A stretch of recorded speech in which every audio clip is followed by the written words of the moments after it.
interface overload. So what is a worksheet tab? For example, right now I have sheet number 1 as default. So if you come down to the bottom left-hand corner of your screen, you can see when Excel opened, it gave it the name sheet 1, and we can rename it anything we want. Now, this is from my lesson, from my book in lesson 1B, and this is just worksheet tabs, and it is step by step. So we're going to come down to sheet number 1, and we're going to double left click our mouse on sheet number 1, and we're going to give it another name. We're going to give it a name January. So if you're following along with me in my book, we just completed step 2, changing it from sheet 1 to sheet 2. Now, if I double left click my mouse right on January, I can change that sheet name. So, for example, we're creating a workbook full of worksheets for the year. So we're going to have expenses for January, expenses for February, and we're going to have different sheets for each month. So I can double left click, and I can double left click on January, and I can retype it if I've made an incorrect entry, and I'm going to press enter, or I can right click my mouse and I can also choose rename. Either one would work.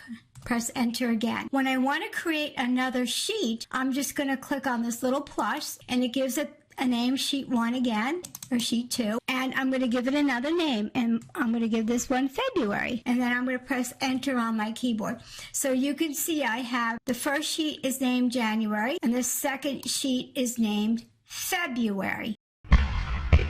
So if you're following along, and we've clicked on the little plus, and we've added 2 sheets. So let's select another sheet, and let's name this one March, and press enter on my keyboard.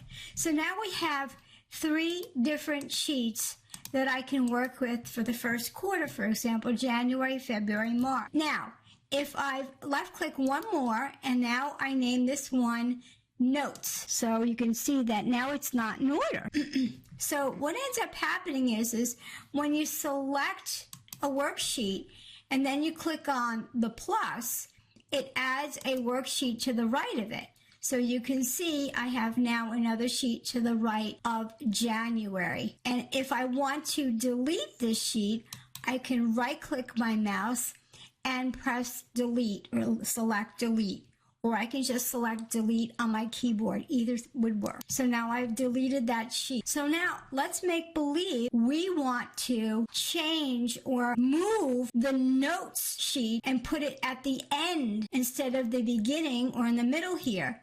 All I need to do is hold my left mouse button down, and I need to just come over to right after the word March and release my mouse, and you can see now I have all the sheets with the word notes at the end. That is how easy it is to do. Not hard at all. So we have the January sheet, we have the February sheet, we have the March sheet, and we have the notes sheet. So that is how you create and modify worksheets in Excel. Very useful and helpful, and that is in chapter 1B of my book,